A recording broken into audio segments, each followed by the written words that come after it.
विद्यन्ते घटः सकर्मः स्वल्पविद्यानां धनस्य च धर्मस्य च।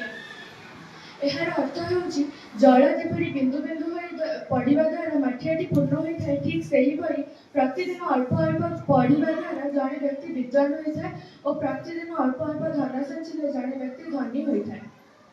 नारिकेल समाकार दुष्यन्ते अपि विसर्जना सकर्मः स्वल्पविद्यानां नारिकेल समाकार दुष्यन्ते अपि विसर्जना अन्यपदरिकाकार बहिरेव मनः।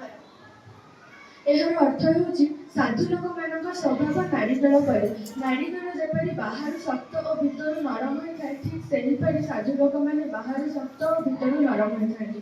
ମାତ୍ର ଅନ୍ୟ ପକ୍ଷରେ କେତେକ ଲୋକ ଥାନ୍ତି ଯେଉଁମାନେ ବାହାରୁ ଜାମୁକୋଳି ପରି ନରମ ଓ ସୁନ୍ଦର ଦେଖାଯାଇଥାନ୍ତି, କିନ୍ତୁ ସେମାନେ ଭିତରୁ କେମିତି ତାହା ଆମେ ଜାଣିପାରୁନାହୁଁ। नमन्ति फलिनो वृक्षा नमन्ति गुणिनो जना शुष्क वृक्षश्च मूर्खश्च न नमन्ति कदाचन।